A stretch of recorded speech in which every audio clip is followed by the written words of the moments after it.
I'm from a small town. I mean, small. Nothing much happened other than take your tractor to work day. I was a high school senior in a class of 42 people. We had all known each other since diapers. I could give you the first, middle, and last name of every kid in my class. The biggest thing to happen to our town was the day we got the Starbucks.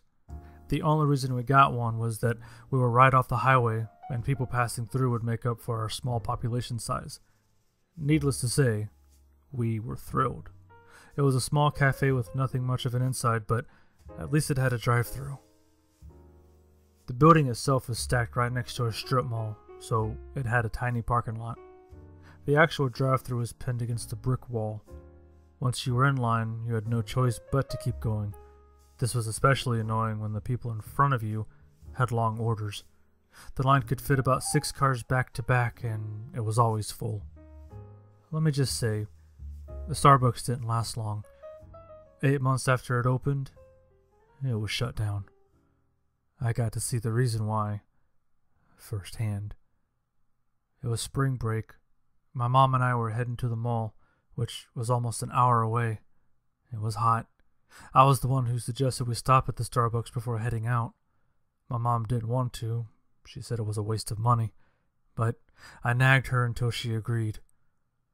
We pulled up to the drive-thru and there were 4 cars ahead of us.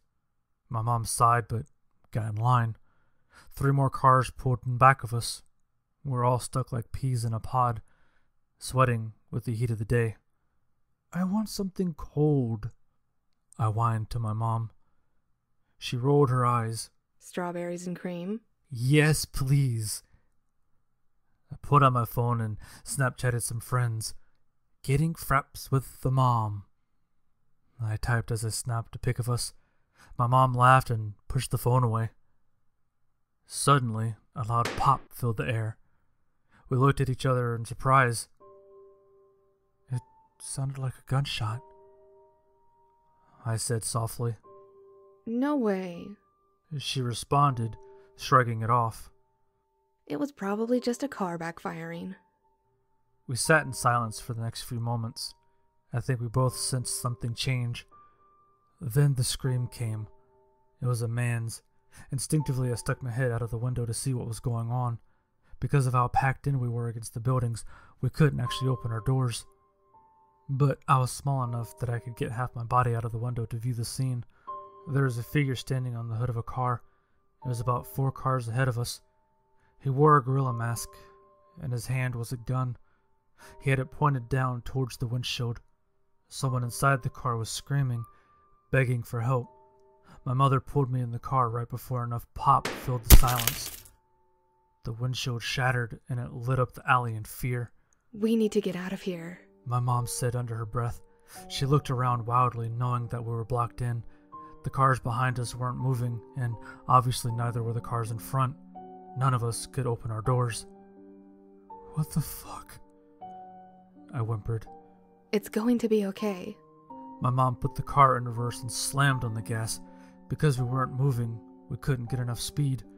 She struck the car behind her, which faltered but didn't move. My mom's panic was getting worse. She tried going forward, but the same thing happened. We could see the people in the other cars panicking as well. The woman in front of us was banging her door against the brick of the building, trying desperately to climb through. She managed to edge halfway out, but got stuck. The man in the mask calmly climbed over the car he had just shot into and moved on to the next one. I watched in horror as he tapped on their windshield. There was a couple in the front seat. I could see them holding each other in dismay. Roll down your window, the masked man said loudly. The seconds ticked by. People in the cars around us were screaming. My mom and I were quiet. Roll it down, now! The driver's side window slowly rolled down. We could hear a man's voice from inside. Please, we have kids in the car. Don't hurt us. We're good people. Please. The masked man leaned over towards the open window and shot the couple 2 times. Blood erupted from the car. Their windows were painted red. Now we could hear the cries of the children. My mom grabbed my hand. She swallowed slowly. Get down, she said. What? I couldn't comprehend what was happening. Get down as far under the seat as possible. He may not see you. But, Mom... My words were interrupted by a chorus of gunshots. The kids' cries ceased. Without another word, I folded myself into the space under the dashboard. I got as small as possible. My mom angled her purse next to me, nearly covering the spot I was in. She was breathing hard. A woman's voice was piercing the alleyway. Why? Why are you doing this? I realized it must be the woman trying to get out of her car door. She got stuck between her car and the wall. I shut my eyes, trying not to picture her hanging there, just waiting to be shot down. Even my mom looked away as the shot rang out. Blood sprayed. My mom braced herself against the steering wheel. She looked ahead as if entranced. I sobbed quietly. I could feel the man jump onto our car hood. His footsteps were loud right above us. I glanced towards my mother. She didn't dare look at me. The gorilla mask hung down over the open window of my mom's side. The gun was pointed at her temple. I couldn't see his real face, but I got the feeling he was smiling. My mom suddenly reached out and grabbed the gun. I nearly knocked my head against the dashboard in surprise. The man must have been surprised too because the gun came easily out of his grip. She amped upward and pulled the trigger. She shot him as many times as she could before the bullets ran out. Blood was dripping down the windshield and all over her clothes. The mask was covered in holes. She kept pulling the trigger even though nothing came out. I breathed a huge sigh. I couldn't believe she just did that. My mom, a small-town housewife, just killed a murderer. But before I could crawl out, another pop sounded. It came from my side of the car.